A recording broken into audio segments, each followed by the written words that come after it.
낮추시리.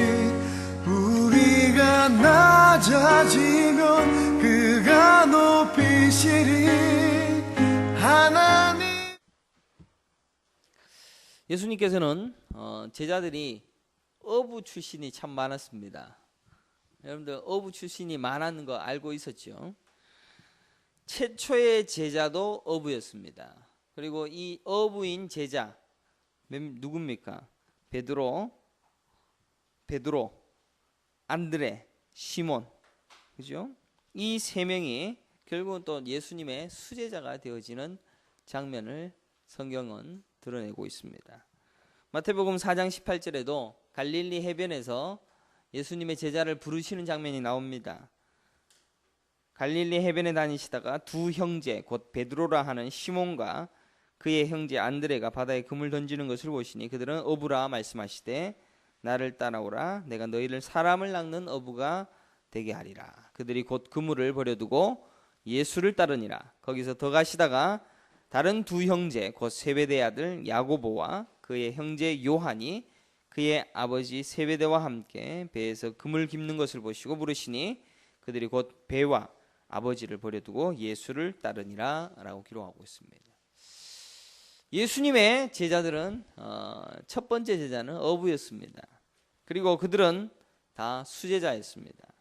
베드로, 야고보, 요한, 이 세 제자가 수제자가 되어진다라는 사건이 변화산상에 올라가신 예수님의 모습을 보면은 거기에도 어부들만 데려갑니다. 그렇지 않습니까? 그래서 베드로, 야고보, 요한. 누가복음 9장 28절에도 변화산상에 올라가실 때 이 말씀을 하신 후에 8일쯤 되어 예수께서 베드로와 요한과 야고보를 데리고 기도하시러 산에 올라가서 기도하실 때, 그러니까 베드로, 야고보, 요한 이 세 명이 바로 어부 출신이었고 뭔가 물고기를 잡는 어부들을 통하여서 뭔가를 가르치려고 하는 의도가 있지 않을까라는 그러한 고민을 해보았습니다. 오늘 본문에도 보니까 어부인 그들에게 물고기를 잡기 위하여서 예수님께서 깊은 데로 가서 물고기를 잡아라 라고 그물을 내려라 라고 말합니다. 그러니까 그물이 찢어질 정도로 많은 물고기가 잡히게 되십니다. 그들이 제일 잘하는 일이 뭡니까? 평생 어부를 했기 때문에 고기를 잘 잡는 겁니다. 그래서 물고기가 어디로 가면은 잘 몰려 있고 어디에서 물고기 길이 있는가라는 것쯤은 감으로 잘 알고 있는 사람입니다. 제일 잘하는 일이 그것인데 물고기의 길을 잘 알고 있음에도 불구하고 예수님께서 말씀하신 것은 오히려 물고기를 더 많이 잡게 되어지는 일들이었고 오히려 그들은 물고기도 한 번도 잡지도 못하는 일을 경험하고 있다는 것입니다. 그래서 그들의 반응이 뭡니까? 성경은 기록하기를 9절에 보면 고기 잡힌 것으로 말미암아 놀랐다. 10절에도 세베대의 아들로서 시몬의 동업자인 야고보와 요한도 놀랐다라고 기록합니다. 원래 물고기를 잘 잡는다라고 생각하고 있는데 자기보다가 월등한 어떤 분이 찾아오신 것입니다. 그들이 놀란 이유가 무엇입니까? 물고기가 너무 많이 잡히니까 야 대단하다, 너무 많이 잡히니까 능력 있다, 뭐 그래서 그랬을 거예요. 그래서 놀랐을까요? 오히려 성경에 보게 되어지면 8절에 보면 시몬 베드로가 이를 보고 예수의 무릎을 아래에 엎드려 이르되 주여 나를 떠나소서 나는 죄인으로소이다 라고 고백하고 있습니다. 무서워서 놀라서 야 대단하다, 대박이다, 예수님과 함께 있으면 뭔가 되겠다 라고 얘기한 것이 아니라 무서워 떨며 나는 죄인입니다, 나를 떠나소서 라고 이야기하고 있는 겁니다. 오히려 나는 죄인이고 나는 떠나달라라고 이야기하고 있는 이 장면에서 똑같은 장면이 이사야에서도 나오고 있다라는 사실을 살펴볼 수가 있습니다. 저는 이것이 바로 하나님께서 우리를 부르시는 방법이다라고 생각하고 있습니다. 이것을 또한 위임이라고 표현하고 싶습니다. 또 죄인이어서 자신은 받아들이기 힘든데 우리 하나님이 우리에게 찾아오셔서 너는 나의 아들이라, 너는 나의 자녀라 라고 말했을 때 감당할 수 없는 죄인임에도 불구하고 하나님께서 우리를 불러주시는데 감당할 수 없는 은혜로 우리를 자기 자녀 삼아주시는, 그래서 체질이 바뀌고 위치가 바뀌고 본질이 바뀌어서 지위가 바뀌어서 자기 백성 삼아 가신다라는 그런 장면을 성경이 우리에게 보여주고 있습니다. 그러니까 성경은 우리에게 말씀하시기를 하나님께서 각각 여러분들을 불러주실 때 여러분 그대로를 쓰는 것이 아니라 여러분들의 체질을 바꾸어서 여러분들의 원래 죄인의 상태인 그 죄인이 아니라 의의 상태, 칭의의 상태로 바꾸어서 하나님 것으로 만들어서 하나님의 일을 시키고 있다는 것입니다. 그래서 고린도전서 15장 35절에도 이렇게 말씀합니다. 누가 묻기를 죽은 자들이 어떻게 다시 살아나며 어떠한 몸으로 오느냐 하리니. 이게 부활의 몸, 죽고 난 다음에 어떻게 되어질까에 대해 고민하고 있는 그들에게 고린도전서 15장은 이렇게 이야기합니다. 어리석은 자여, 내가 뿌리는 씨가 죽지 않으면 살아나지 못하겠고. 씨가 죽는 거죠. 씨가 죽고 난 다음에 그 씨가 죽어서 새로운 생명체로 나타나가 되어진다라는 것을 말씀하고 있습니다. 그래서 그 밑에 보면 다만 밀이나 다른 것의 알맹이뿐이로되 하나님이 그 뜻대로 그에게 형체를 주시되 각 종자에게 그 형체를 주시니라. 주보를 같이 보시면서 성경 구절을 읽으셔야 됩니다. 오늘 성경 설교는 성경 구절이 너무너무 많기 때문에 자칫 잘못하면 엄청나게 졸리고 뭔 말인지도 못 알아들을 수 있습니다. 쉽게 하려고 애를 썼는데 그래도 성경 구절을 보셔야 됩니다. 자, 그러니까 그 밑에 보니까 죽은 육체가 부활의 새로운 몸으로 변화되어집니다. 여러분들 씨를 뿌렸습니다. 씨를 뿌리면은 이 씨가 그대로 있으면 그냥 씨입니다. 그런데 요것이 죽어버리면 요 씨에서 새로운 생명체가 나타난다라는 것을 성경이 가르쳐주고 있습니다. 그래서 뭡니까? 똑같이 여러분들도 중생입니다. 그죠? 죽으면 다시 사는 겁니다. 그래서 거듭남.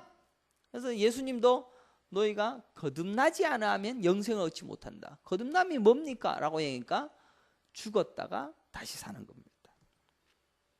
그래서 씨가 흙에 뿌리워져 죽고 다시 살아남으로 열매를 맺는 곡식이 되는 것, 이것이 본질이 바뀌어졌다라고 말하는 겁니다. 그래서 우리는 이 신비라는 것, 기적이라는 것, 이것을 다른 데서 많이 찾습니다. 그래서 너무너무 신기한 일이 일어났어, 너무너무 신비한 일이 일어났어 라고 이야기하는데, 진짜 신비와 신기가 뭔지 아십니까? 여러분들이 예수님을 믿고 예수님이 나를 부르고 있고 내가 천국 갈 백성이다 라는 게 믿어지는 게 진짜 신비입니다. 계속해서 고린도전서 15장에서는 그렇게 얘기하고 있습니다. 구절을 다 같이 한번 읽어보겠습니다. 주보 없습니까? 자, 죽은 자의 부활도 그와 같으니 있습니다. 한번 읽어보겠습니다. 죽은 자의 부활도, 시작. 죽은 자의 부활도 그와 같으니 썩을 것으로 심고 썩지 아니할 것으로 다시 살아나며, 욕된 것으로 심고 영광스러운 것으로 다시 살아나며, 약한 것으로 심고 강한 것으로 다시 살아나며, 육의 몸으로 심고 신령한 몸으로 다시 살아나니 육의 몸이 있은즉 또 영의 몸도 있느니라. 여기까지. 여기도 보니까 무슨 말입니까? 썩을 것으로 심고 썩지 아니할 것으로 다시 살아난다. 욕된 것으로 심었는데 영광스러운 것으로 다시 살아난다. 약한 것으로 심어졌는데 그 약한 게 죽고 강한 것으로 다시 살아난다. 육의 몸으로 심겨졌는데 육의 몸이 죽고 신령한 몸으로 다시 살아났는데, 육의 몸이 있고 영의 몸이 있는데 이것은 절대로 서로 같은 것이 아니다 라고 이야기를 합니다. 그래서 기록된 바 첫사람 아담은 생령이 되었다 함과 같이 마지막 아담은 살려주는 영이 되었나니 그러나 먼저는 신령한 사람이 아니요 육의 사람이요 그 다음에 신령한 사람이니라. 첫사람은 땅에서 났으니 흙에 속한 자이거니와 둘째 사람은 하늘에서 나셨느니라. 여러분들, 여러분의 존재가 다르다라는 사실을 인식하고 계십니까? 성경은 이렇게 간단하게 여러분에게 설명을 해주고 있습니다. 여러분의 존재는 다른 존재입니다. 윤민수 씨가 이렇게 진짜 오랜만에 스케줄이 맞기가 참 어려운데 하나님 말씀을 들을 수 있는 이 자리에 함께 있고 너는 주의 백성이다 라는 것을 인식하는 자체가 사실은 존재가 다르다라는 것을 성경은 말씀해 주고 있습니다. 계속해서 뭐라고 되어 있습니까? 무릇 흙에 속한 자들은 저 흙에 속한 자와 같고 무릇 하늘에 속한 자들은 저 하늘에 속한 이와 같으니 우리가 흙에 속한 자의 형상을 입은 것 같이 또한 하늘에 속한 이의 형상을 뭐라고요? 입으리라 라고 되어 있죠. 그러니까 결국은 그의 형상을 입게 되어질 새로운 존재입니다. 그 뒷장에 넘어가면 형제들아 또 나오죠. 형제들아 내가 이것을 말하노니 혈과 육은 하나님 나라를 이어받을 수 없고 또한 썩는 것은 썩지 아니하는 것을 유업으로 받지 못하느니라. 보라 내가 너희에게 비밀을 말하노니 우리가 다 잠잘 것이 아니요 마지막 나팔의 순식간에 호련히 다 변화되리니 나팔 소리가 나매 죽은 자들이 썩지 아니할 것으로 다시 살아나고 우리도 변화되리라. 이 썩을 것이 반드시 썩지 아니할 것을 입겠고 이 죽을 것이 죽지 아니함을 입으리로다. 이 썩을 것이 썩지 아니함을 입고 이 죽을 것이 썩지 아니함을 입을 때에는 사망을 삼키고 이기리라고 기록된 말씀이 이루어지리라. 사망아 너의 승리가 어디 있느냐? 사망아 내가 쏘는 것이 어디 있느냐? 사망이 쏘는 것은 죄요 죄의 권능은 율법이라. 우리 주 예수 그리스도로 말미암아 우리에게 승리를 주시는 하나님께 감사하노니 그러므로 내 사랑하는 형제들아 견실하며 흔들리지 말고 항상 주의 일에 더욱 힘쓰는 자들이 되라. 이는 너희 수고가 주 안에 헛되지 않은 줄을 알미라 라고 기록하고 있습니다. 여러분들의 존재가 어떤 존재인가를 정확하게 가르쳐주고 있습니다. 그래서 결론도 아주 기가 막히지 않습니까? 흔들리지 마.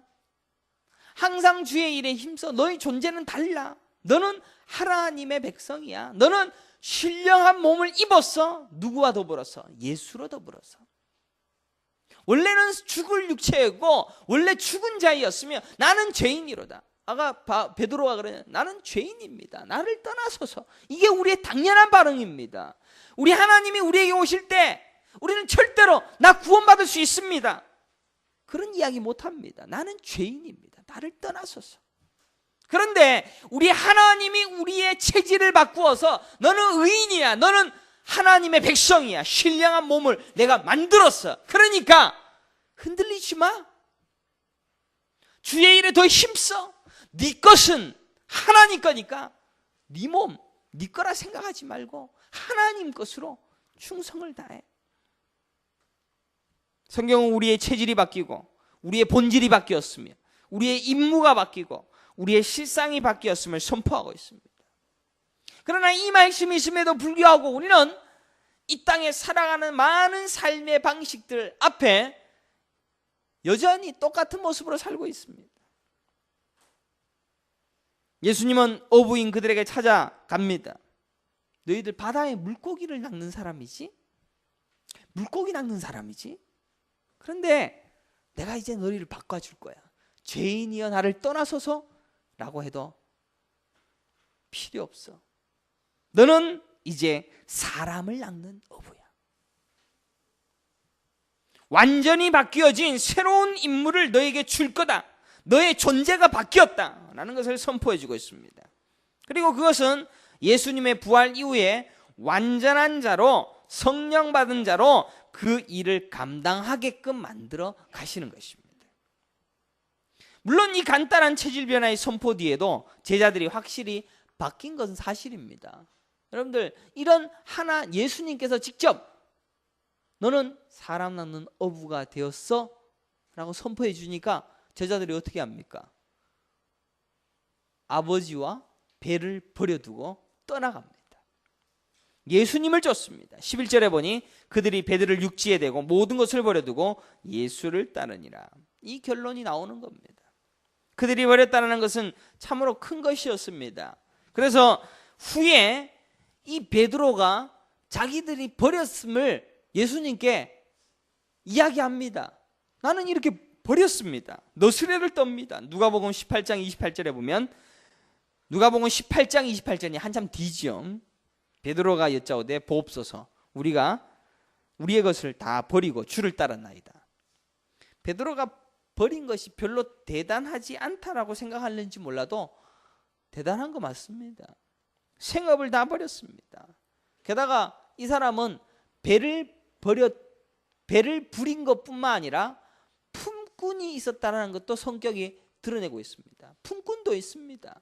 그러니까 거부였죠. 배도 있었고 일꾼을 부렸던 그런 부자에 맞습니다. 그러나 그들은 버렸습니다. 그런데 그들이 버려둔 배가 엄청난 양의 재산이었기 때문에 배를 완전히 처분하지는 않았다는 증거가 또 나옵니다. 요한복음 21장 3절에 보면 시몬 베드로가 나는 물고기 잡으러 가노라. 언제요? 예수님이 십자가에 못 박혀 죽으신 다음에 제자들은 어디 갑니까? 물고기 잡으러 갑니다. 그들이 우리도 함께 가겠다 하고 나가서 배에 올랐으나 그날 밤에 아무것도 잡지 못하였더니 라고 기록합니다. 제자들이 또 예수님이 십자가에 못 박혀 죽으니까 다시 돌아갑니다. 버렸다고 그랬는데. 그래서 예수님은 다시 찾아가시오. 배에 있는 물고기 잡는 거기에 또 찾아갑니다. 니들 존재는 원래 이게 아니야. 너희 존재는 달라졌어. 가르쳐주기 위해서 또 찾아가시는 겁니다.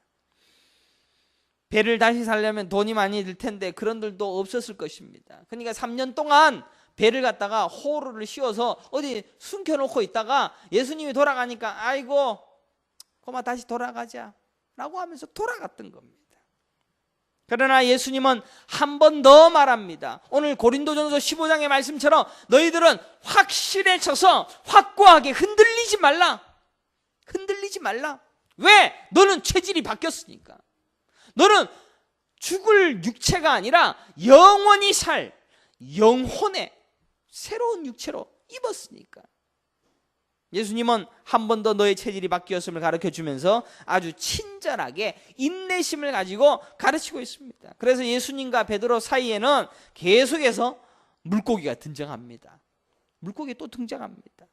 물고기를 잡고 물고기를 먹고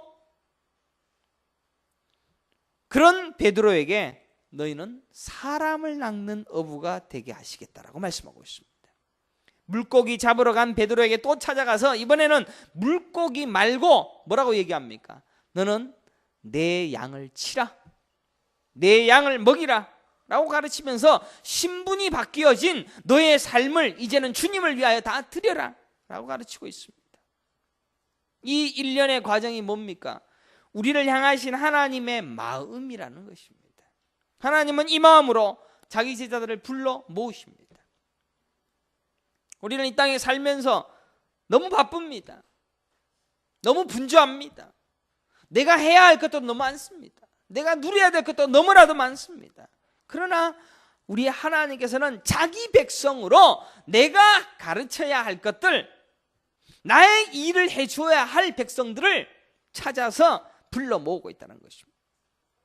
또한 우리 예수님께서는 자신이 불렀던 제자들을 자신이 체질이 변화시키게 만들고 완전히 바꾸어서 사람으로 만들어서 자기 일을 하게 하십니다. 내가 너희에게 했듯이 너희도 사람을 낚는 어부가 되리라.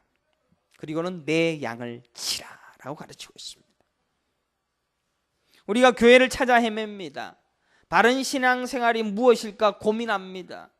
많은 세월들을 보내기도 합니다. 답답한 세월들을 보냅니다. 그러나 그런 모든 세월 동안 하나님은 일하십니다. 하나님은 자기 백성들이 하나님의 말씀을 듣고 그 말씀으로 다른 사람들에게도 복음을 증거할 수 있는 백성, 사람을 낚는 어부가 되어지며 자기 일에 동원시키고 있다는 겁니다. 베드로를 불렀듯이 제자를 부르고 선지자들을 불렀듯이 자기 백성을 불러 모아서 그들로 다시금 자기 일을, 하나님이 하실 일을 하게끔 계속 이루어 가십니다. 아까도 얘기 드렸듯이 이사야를 부르시는 장면이 어떻습니까? 이사야 6장 5절에 보면 그때 내가 말하되 화로다 나여 망하게 되었다. 나는 입술이 부정한 사람이요 나는 입술이 부정한 백성 중에 거주하면서 만군의 여호와이신 왕을 비웠음이로다. 뭐라고 얘기합니까? 나는 부정한 사람입니다. 나는 죄 많은 사람입니다. 나는 이 일을 감당할 수 없는 자입니다. 나는 할 수 없습니다.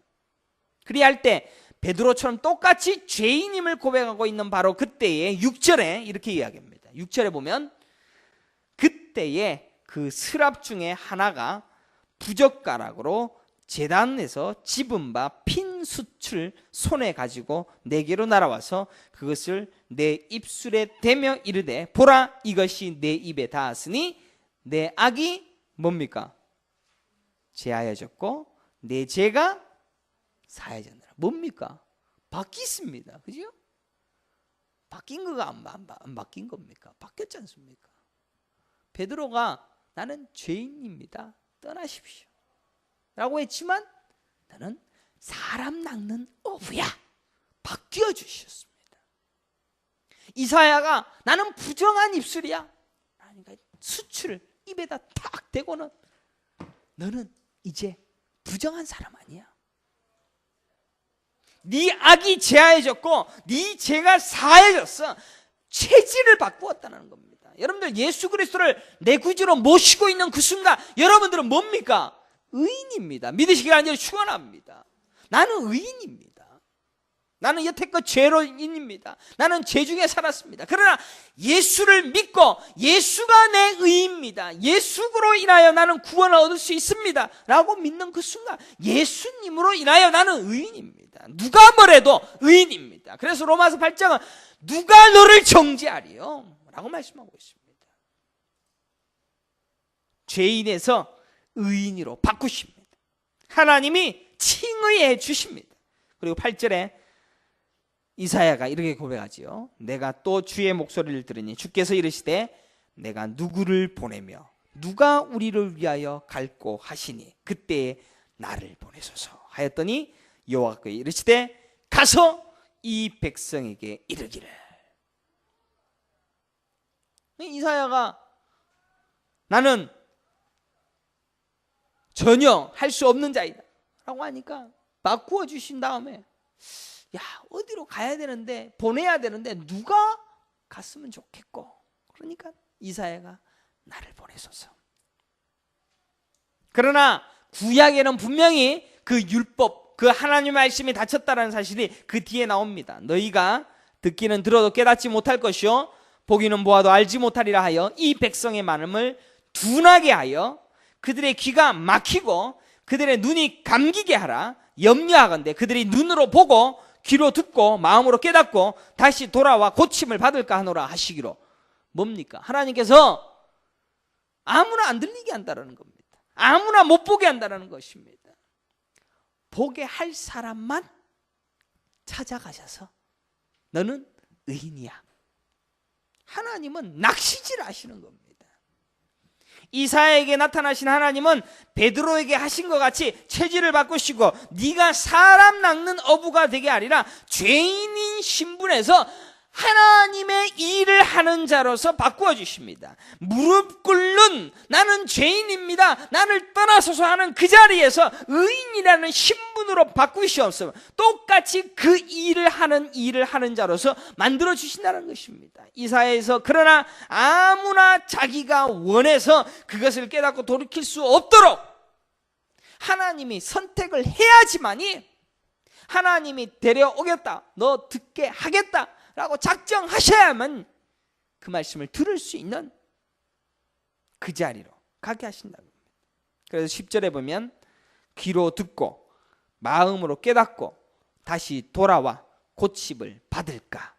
스스로 변화될까? 스스로 의인이 될까? 스스로 체질이 바뀔까? 절대로 못하게 한다는 겁니다. 못하고 하나님이 직접 자신이 선택한 자들로 그 말씀 듣고 돌이키고 변화되도록 하나님이 하시겠다라고 말씀하고 있습니다. 사랑하는 성도 여러분, 여러분들 물고기가 삽니다. 그러나 이 물고기가 밖에 꺼내만 내면은 삽니까 못 삽니까? 못 삽니다. 살 수가 없습니다.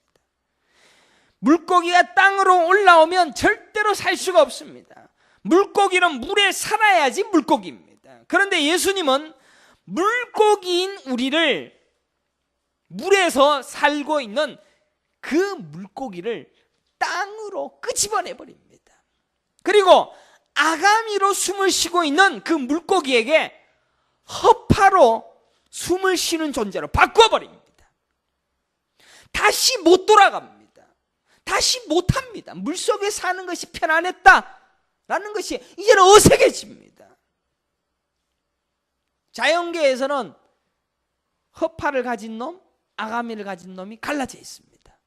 그런데 자연계에서 가만히 보십시오. 허파도 있고 아가미도 있고 두 개가 있는 놈들도 있습니다. 왜 그렇겠습니까? 우리의 모습을 보여주고 있는 겁니다. 우리의 갈팡질팡하는 모습을 가르치고 있는 것입니다. 자연계를 통하여서도 가르치고 있습니다. 허파로만 숨쉬도록 체질을 바꾼 자에게는 돌아가지 아니할 확고한 신비가 주어졌습니다. 지금 하나님은 자기 백성을 낚아 올리십니다. 유석이를 낚아 올리고 하나님의 백성들을 낚아 올립니다. 너는 내 거야. 그래서 먼저 된 자들이 있습니다. 그러면 먼저 된 자들을 부르고 난 다음에 이 자들이 나중될까 두려워하라 라고 얘기하는데, 이 먼저 된 자들을 통하여서 나중된 자들을 또 낚아 올리고 하나님이 낚아 올린 물고기들을 위하여 일할 자들을 부르신다라고 말씀하고 있습니다. 그래서 사람을 낚는 어부, 하나님의 마음은 지금 물고기에게 있습니다. 낚을 고기에 관심이 있습니다. 그리고 먼저 올린 물고기는 물고기를 잡아 이끄는 자인 사람을 낚는 자로 바뀌어지는 겁니다. 그래서 일꾼 된 자로 세우십니다. 먼저 된 자로서 나중됨을 알고서라도 자기 것 버리고 자주 몇몇 자신의 일꾼들로 자기 일에 열중하게 하던 그 일을 위하여 우리를 불러 모으시고 있다는 것입니다. 게다가 다시 자기가 버린 것 되찾아서 그 일을 할 때조차 하나님은 찾아가셔서 내 양을 쳐 라고 다시금 요청하고 있다는 겁니다. 하나님의 마음을 읽으면 우리는 우리의 마음대로 살 수가 없습니다. 그분의 일에 지금도 동참되어져야 되기 때문입니다. 그분의 낚시질에 우리가 동참되어져야 되기 때문입니다. 아니, 예수님의 낚시질에 우리가 걸려든 겁니다. 꼼짝달싹하지 못하도록 다른 곳으로 인도하여 그 일을 하도록 만드시는 겁니다. 그리고 그 일을 결코 혼자서 하시지 않습니다. 우리로 동참케 해서 네가 했다라고 칭찬하시기를 원하십니다. 우리가 길을 하도록 만드십니다. 우리가 그 일을 이루어가도록 기도하게 하십니다. 우리가 그 일을 할 수밖에 없도록 밀어 넣으십니다. 그리고 전부 다 하나님이 하셔놓고는, 전부 다 하나님께서 처음부터 끝까지 하셔놓고는 네가 했구나 칭찬하기를 주저하지 않으십니다. 그래서 우리는 하나님의 마음을 보아야 됩니다. 지금도 하나님께서는 자기 백성들 끌어모으십니다. 끌어모으시는 것이 양으로 끌어모으는 것이 아니라 자기 백성 한 사람 한 사람을 불러 모으십니다. 김영민 목사가 조용히 과테말라에서 개척한 교회 장로도 둘이 세워놨고, 그러니까 편히 살면 좋겠고, 아이들도 영어도 잘하고 스페인어도 잘하고 미국에 있는 대학에 보내고 자식 덕도 보고 편안하게 살 수도 있고. 근데 왜 개척을 2번이나 하게 하는지 그 이유를 발견하게 됩니다. 교회에 조용히 있으면 장로도 있으니까 꽤 존경도 받을 일도 있을 것이고, 또 여행도 많이 보내줘서 재미있게 보냈던 기억들이 있습니다. 그런데 생각을 해보면 왜 나를 지금 이 더 빠진 에어컨도 없는 이곳에 설교하게끔 나를 왜 이렇게 몰아가십니까? 불평이 있을 수도 있습니다. 제가 뭐 대단한 자라고, 복음을 증가하는 자라고, 온 세계를 증가할 자라고. 사랑하는 성도 여러분, 제일강서교회 여러분들 나왔습니다. 오랜만에 나온 분도 계시고 또 우구정창 열심히 나오시는 분도 계십니다. 이 교회 나와서 기쁩니까? 행복합니까? 즐겁습니까? 그럴 거면 이 교회에 나올 적합한 이유를 아는 것이 아닙니다. 여러분들은 낚인 겁니다. 걸려든 겁니다. 바른 교회됨을 위하여서 목사도 매일매일 가르침을 받고 그의 일하심에 동원되고 있고, 여러분들은 그 교회됨을 위하여 낚여서 일하게 동원되고 있다는 것입니다. 그래서 여러분들은 그 일을 위하여 낚인 것입니다. 그리고 사람을 낚는 어부가 되어 그 일을 할 수밖에 없도록 하실 것입니다. 행복한 것이 아니라 죽고 싶어도 하기 싫어도 할 수밖에 없는 자리로 밀어 넣어버렸다는 것입니다. 하나님의 마음을 모르면 절대로 이해할 수가 없습니다. 이해할 수가 없습니다. 다른 좋은 교회도 있습니다. 여러분을 칭찬해 주는 교회도 있고, 목사가 여러분들을 정말로 존경스럽게 만들어서 포장을 잘해서 인정받게 해주는 그런 교회도 많습니다. 여러분들은 생각하기를 큰일 났구나, 아이쿠 나의 인생은 이제 낙이 없구나, 예수님이 하실 일을 위하여서 나는 이제 평생 죽도록 일해야 되겠구나, 나를 떠나서서 나는 죄인입니다, 나는 절대로 못하겠습니다. 그러나 그럴 자격도 없고 그럴 능력도 없고 그럴 수 없는 자임을 내가 자각함에도 불구하고 하나님께서 나에게 위임을 하십니다.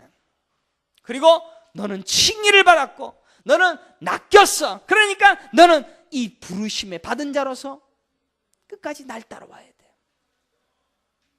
제 아내가 저보고 저 하나 보고 시집을 왔지 않습니까? 뭐 순진하게 생겼고 착하게 생겼고 평생 사랑해 줄 것 같아서 결혼을 했습니다. 그런데 결혼해 보니까 그런 게 아닙니다. 맨날 일만 합니다. 개척해 갖고는 밤만 합니다. 밤만 했습니다. 밤에 늦게 들어오고, 다른 직장인에 비해서 제가 밤에 늦게 옵니다. 근데 돈도 별로 못 벌어옵니다. 뭐가 그리 할 일이 많은지 맨날 바쁩니다. 그래서 그 교회 개척하느라 쫓아다니느라고 힘겹습니다.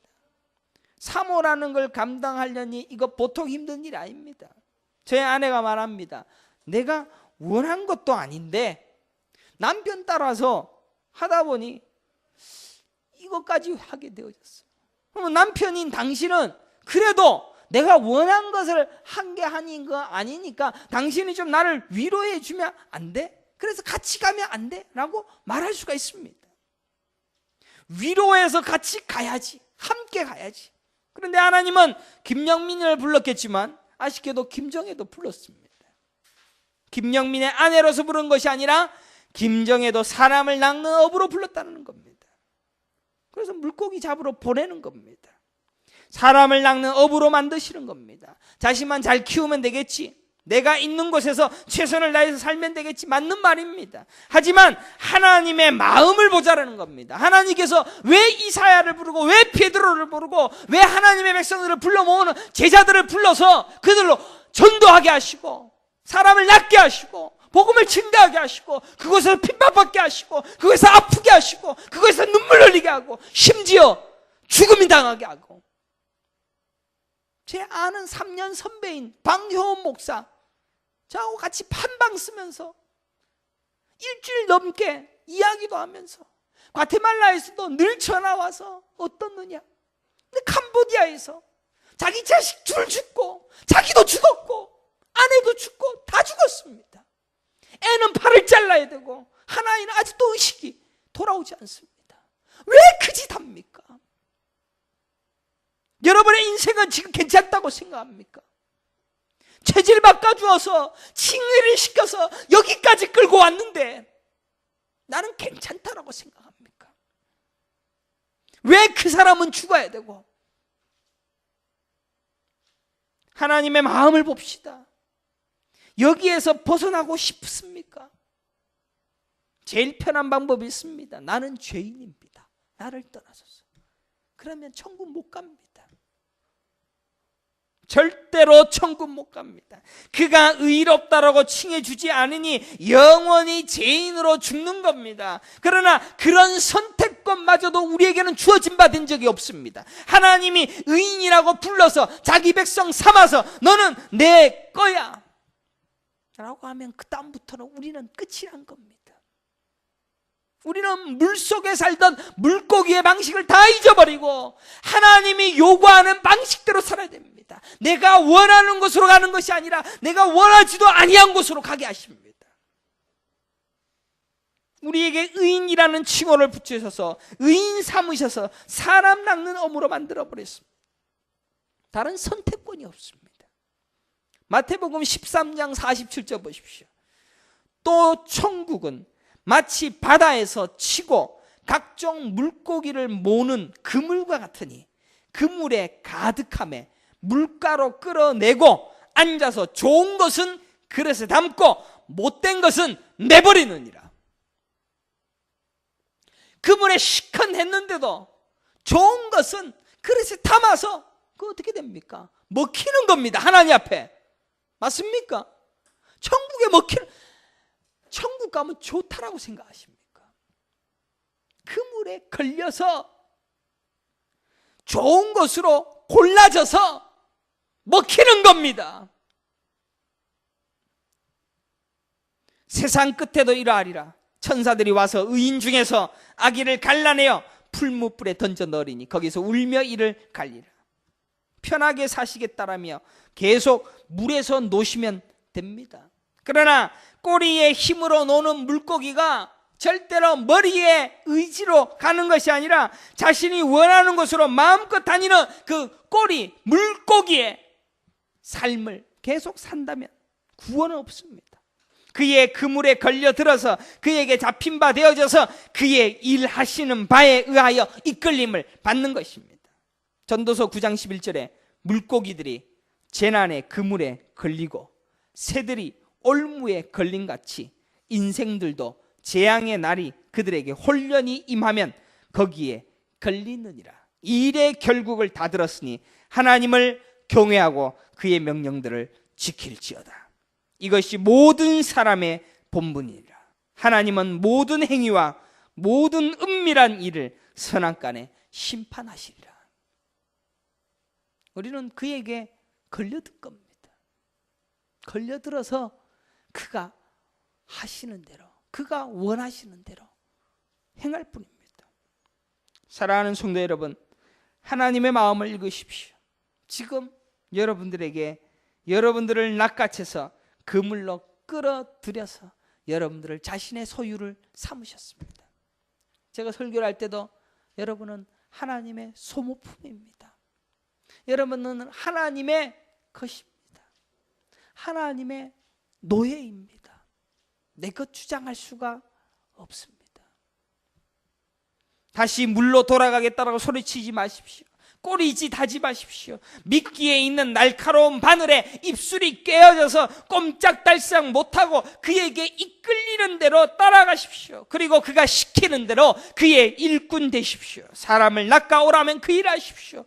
사람을 거짓말하지 말고 다시 돌아갈 곳이 없는 하나님이 이끄는 대로 가겠습니다. 전적인 이끌림을 받으십시오. 그래서 버거운 겁니다. 우리가 주님의 일을 위하여 부르심을 받았다는 것, 참으로 영광스러운 일입니다. 하지만 결단코 쉽지 않은 일입니다. 그래서 개척교회를 함께 섬긴다는 것, 훨씬 더 어려운 일을 여러분이 선택하신 겁니다. 그러나 그 선택도 여러분이 선택한 것이 아니라 하나님이 낚아챘습니다. 낚아챘기에 그 일 충성스럽게 감당할 수밖에 없다라는 사실을 깨달으며 흔들리지 아니하며 끝까지 그 본분 잘 감당할 수 있는 믿음의 성도들 되시기를 간절히 축원합니다. 기도하겠습니다. 걸어가시고 존귀하신 여호와 하나님 아버지 감사합니다. 참으로 우리가 그의 백성된 자로 우리를 붙들어 주셔서 우리를 그의 백성으로 만들어 주셔서 흔들리지 아니하며 하나님의 일을 감당할 수 있는 자로서 우리를 붙들어 주심을 진심으로 감사합니다. 흔들리지 말고 항상 주의 일에 더욱 힘쓰는 자들이 되라고 고린도전서 15장은 우리에게 말씀하고 있습니다. 이러한 권위와 이러한 위엄과 이러한 권세를 우리에게 허락하여 주셨는데 결탄코 우리가 원해서 받은 것도 아니고 우리가 요구해서 받은 것이 아니라 하나님이 선택해서 하나님이 주신 것 다 되어진 것인데 참으로 힘겹고 어렵더라도 끝까지 감당하며 하나님께서 내게 행하신 그 일들을 노래하며 찬양하는 천국 백성의 삶을 잘 살아갈 수 있는 은혜의 성도들 다 되어줄 수 있도록 복을 내려 주시옵소서. 감사하고 예수 그리스도 이름으로 간절히 기도드리옵나이다. 아멘. 우리 찬송가